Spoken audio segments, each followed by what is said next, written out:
औज़ुबिल्लाहिमिनश्शैतानिर्रजीम बिस्मिल्लाहिर्रहमानिर्रहीम। अस्सलाम वालेकुम दोस्तों, मैं हूं मोहसिन रज़ा और आप लोग देख रहे हैं virtual student support service YouTube channel. दोस्तों, आज की जो मेरी वीडियो है वो FIN 622 कॉर्पोरेट फाइनेंस का हमारा जो GDP नंबर 1 आया हुआ है उस हवाले से है।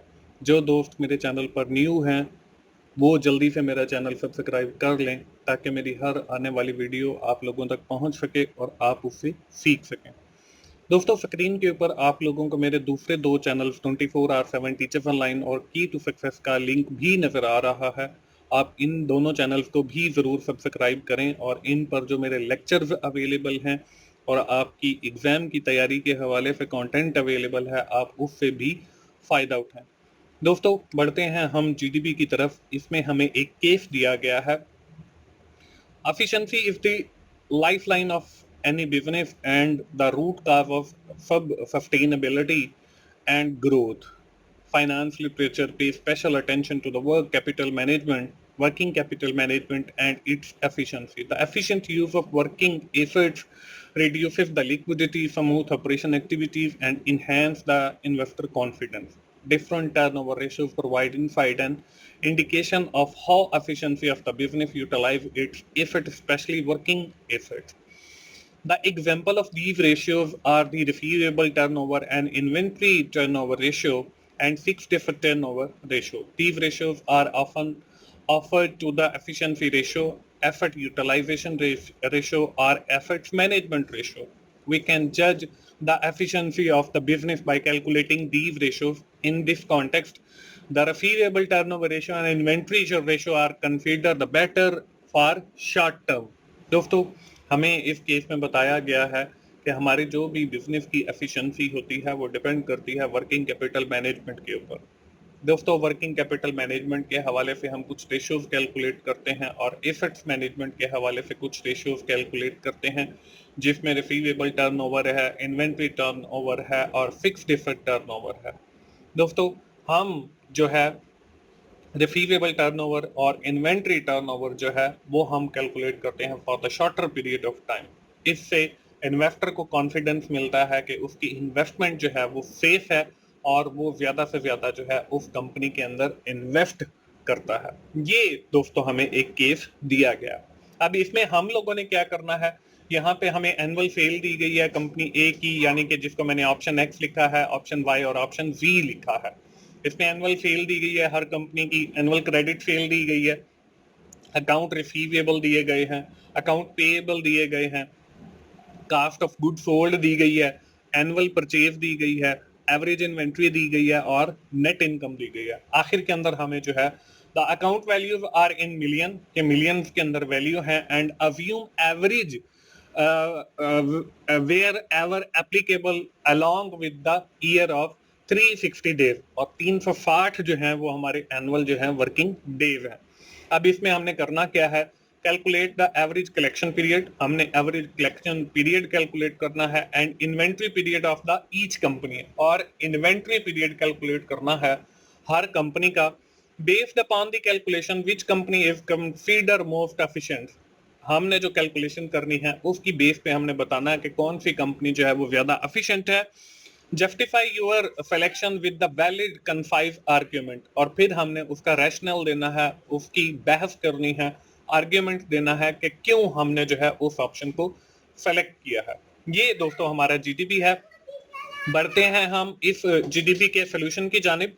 अब इसमें देखें दोस्तों, ऊपर जो आपको टेबल ऑप्शन एक्स वाई और वी मैंने आपको दिखाया, इसमें जिन चीजों की हमें जरूरत है सिर्फ मैंने वही रखी है, जिसमें एनुअल क्रेडिट सेल है, अकाउंट रिसीवेबल है, कास्ट ऑफ गुड सोल्ड है और एवरेज इन्वेंट्री है। बाकी के जो रोज हैं वो मैंने रिमूव कर दी हैं और 360 जो है वो हमारे वर्किंग डेज हैं। अब हम करेंगे क्या, इसके सोल्यूशन की जानिब बढ़ते हैं। सबसे पहली जो रिक्वायरमेंट थी वो ये थी कि we are calculating the average collection period and the inventory period, हमने ये कैलकुलेट करना है। इसके लिए दोस्तों जो हम एवरेज कलेक्शन पीरियड है उसको कैलकुलेट करते हैं कि हमारे वर्किंग डेज यानी 365 डिवाइडेड बाय रिसीवेबल टर्नओवर, और जो हम इन्वेंट्री पीरियड जो है कैलकुलेट करते हैं वो हम कैलकुलेट करते हैं annual cost of good sold divided by average inventory. और अब इसके अंदर देखें, हमें annual cost of good sold भी दी गई है, हमें एवरेज इन्वेंट्री भी दी गई है, रिसीवेबल टर्नओवर नहीं दिया गया। रिसीवेबल टर्नओवर जो है वो हम कैलकुलेट करते हैं एनुअल क्रेडिट सेल जो कि हमें दी गई है with respect to the account receivable, और अकाउंट रिसीवेबल के थ्रू जो है हम वो कैलकुलेट करते हैं। सबसे पहले हम जो है रिसीवेबल टर्नओवर कैलकुलेट करेंगे ताकि हम जो है एवरेज कलेक्शन पीरियड को जो है कैलकुलेट कर सकें। दोस्तों यहाँ पे वही तीन कंपनीज मैंने ये तीन ऑप्शन लिए हैं एक्स, वाई और वी, और इसमें देखें हम सबसे पहले जो है रिसीवेबल टर्नओवर कैलकुलेट करेंगे। उसको कैलकुलेट करने के लिए देखें एनुअल क्रेडिट सेल है। अब ऑप्शन एक्स की जो है एनुअल क्रेडिट सेल जो है वो देखें 2 है, डिवाइडेड बाय अकाउंट रिसीवेबल 1.6 है। तो जब हमने 2 को डिवाइड किया 1.6 के साथ तो हमारे पास 1.25 आ गया। इसी तरह अगर हम ऑप्शन वाई पर गए तो हमारे पास जो है बल्कि इसका साथ ही जो है एवरेज कलेक्शन पीरियड भी कैलकुलेट कर लेते हैं जो कि हमारे पास working days divided by receivable turnover. तो हमारी एग्जांपल के अंदर ही हमें बताया गया है कि 360 दिन है, तो यहाँ पे इसीलिए मैंने जो है वो 360 लिया है। ऊपर जो फॉर्मूला है उसके अंदर 365 है, तो ये वर्किंग डेज है। जितने आपको क्वेश्चन अब 350 अगर किसी क्वेश्चन में दिए जाते हैं तो हमने वहां पे ना तो 365 लिखना है ना 360 बल्कि 350 ही लिखना है। तो यहाँ पे देखिए 360 हमारे वर्किंग डेज डिवाइडेड बाय 1.25 जो हमने ऊपर कैलकुलेट किया है, तो हमारे पास आंसर जो है वो 288 आ जाएगा डेज के अंदर। इसके बाद ऑप्शन वाई है। ऑप्शन वाई में देखें हमने टू हमारी क्रेडिट फेल हो गई और जो है 1.25 जो है वो हमारे पास अकाउंट रिसीवेबल आ गया। हमारे पास जो है 1.60 जो है वो रिसीवेबल टर्नओवर आ गया। तो जब हमारे पास टर्नओवर आ गया तो हमारे पास 360 वर्किंग डेज डिवाइडेड बाय 1.6, तो हमारे पास जो है 225 दिन जो है वो एवरेज कलेक्शन पीरियड आ गया। यानी कि हमें कंपनी वाई के अंदर 225 दिन लगते हैं अपने रिसीवेबल को कलेक्ट करने में, जबकि कंपनी एक्स के अंदर हमें 288 दिन लगते हैं। इसी तरह हम देखते हैं कंपनी जेड को। तो कंपनी जेड के अंदर देखें दोस्तों, हमें जो है सबसे पहले रिसीवेबल टर्नओवर कैलकुलेट करने के लिए हमें सबसे पहले चाहिए हमें एनुअल क्रेडिट सेल जो कि हमारे पास 1.6 है और डिवाइडेड बाय 1.2 जो है वो हमारा अकाउंट रिसीवेबल है। तो 1.2 जब हमने 1.6 को डिवाइड किया 1.2 के साथ तो हमारे पास 1.33 जो है वो आंसर आ गया। अब हमने क्या करना है, एवरेज कलेक्शन पीरियड निकालना है। तो हमारे पास वर्किंग डेज 360 डिवाइडेड बाय हमारा रिसीवेबल टर्नओवर जो कि 1.33 आया है, इसको जब हमने डिवाइड किया तो हमारे पास 270 दिन जो है वो आ गए। ये दोस्तों हमारी जो पहली रिक्वायरमेंट है, यानी कि आपने कैलकुलेट करना है average collection period and inventory period. तो हमने अभी जो है वो कलेक्शन पीरियड जो है वो कैलकुलेट कर लिया है। इसके बाद हम लोग इन्वेंट्री पीरियड कैलकुलेट करेंगे। अब इन्वेंट्री पीरियड के लिए भी यहीं पे मैंने एक और टेबल लिया जिसमें ऑप्शन एक्स, ऑप्शन वाई और ऑप्शन वी को लिया है। और यहाँ पे देखें जो हमारे पास इन्वेंट्री पीरियड कैलकुलेट करने का फॉर्मूला है वो है annual cost of good sold divided by average inventory. अब देखें annual cost of good sold भी हमें दी गई है इस क्वेश्चन के अंदर और एवरेज इन्वेंट्री भी दी गई है, तो हम बड़ी आसानी से जो है वो ये कैलकुलेट कर सकते हैं। तो पहली कंपनी एक्स के अंदर देखें 4.2 जो है वो कॉस्ट ऑफ गुड सोल्ड है डिवाइडेड बाय एवरेज इन्वेंट्री जो है वो 3 है। तो जब हमने 4.2 को डिवाइड किया 3 के साथ तो हमारे पास 1.44 जो है वो इन्वेंट्री पीरियड आ गया कंपनी एक्स के लिए। इसी तरह वाई के लिए जो है वो 4 है, cost of good sold divided bye 2.5 जो है वो एवरेज इन्वेंट्री है, तो हमारे पास 1.6 जो है ये हमारे पास इन्वेंट्री पीरियड आ गया। इसी तरह हम बात करते हैं ऑप्शन जेड की। तो ऑप्शन जेड के अंदर देखें 4.48 जो है वो हमारी कॉस्ट ऑफ गुड सोल्ड है, जबकि हमारा एवरेज इन्वेंट्री जो है वो 3.1 है। तो जब हमने 4.48 को डिवाइड किया 3.1 के साथ तो हमारे पास जो है वो 1.44 जो है आंसर आ गया।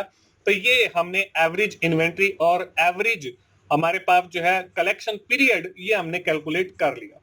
दोस्तों इस तरीके से हमारी जो रिक्वायरमेंट नंबर 1 है वो पूरी हो जाती है। अब हम बढ़ते हैं अपनी रिक्वायरमेंट नंबर 2 की तरफ। अब रिक्वायरमेंट नंबर 2 क्या थी, based upon calculation which company is consider most efficient. तो यहाँ पे जो है company Y based on the above calculation company Y is better and efficient company, इस तरीके से आपने लिखना है। तो मैंने यहाँ पे कंपनी वाई जो है वो सेलेक्ट की है। अब तीसरी जो हमारी रिक्वायरमेंट और आखिरी रिक्वायरमेंट थी जो कि ये थी कि हम लोगों ने justify your selection with valid कन्फाइव आर्ग्यूमेंट। अब हमने इसका रैशनल देना है। दोस्तों मैं आपको बताता चलूं कि मेरा एक और YouTube चैनल जिसका नाम की टू सक्सेस है और टीचर्स ऑनलाइन है, जिनके यूआरएल मैंने डिस्क्रिप्शन में ऐड कर दिए हैं। आप उन चैनल्स को जरूर विजिट करें और वहां पे जो मेरे लेक्चर्स अवेलेबल हैं या जो एग्जाम की तैयारी के हवाले से कंटेंट अवेलेबल है, आप उससे जरूर फायदा उठाएं। अब इसकी जो मैंने आर्गुमेंट दिया, because the fed option Y is lower average collection period, मैंने आपको बताया था कि हमारा जो उसमें सबसे कम कलेक्शन पीरियड है वो वाई ऑप्शन का है जो कि 225 है, और हाई इन्वेंट्री पीरियड और हाई जो है उसका इन्वेंट्री पीरियड है। That's why I have select option Y. इस तरीके से आपने जो है इस थर्ड वाली जो क्वेश्चन है या रिक्वायरमेंट है इसको लिखना है। तो दोस्तों इस तरीके से हमारा जीडीबी कंप्लीट हो जाता है। उम्मीद है आप लोगों को आइडिया मिल गया होगा। अगर कहीं पर कोई कैलकुलेशन के अंदर मिस्टेक्स हैं तो आप उसे अपने एंड पे जरूर ठीक कीजिएगा। दोस्तों ये थी हमारी जीडीबी। आखिर में मैं फिर यही कहूंगा कि www.youtube.com/teachersonline4u पे जरूर जाएं और वहां पे जो मेरे लेक्चर्स अवेलेबल हैं आप उनसे जरूर फायदा उठाएं। दोस्तों मिलते हैं अगली किसी असाइनमेंट सोल्यूशन के साथ या जीडीबी सोल्यूशन के साथ। उस वक्त तक के लिए अल्लाह हाफिज।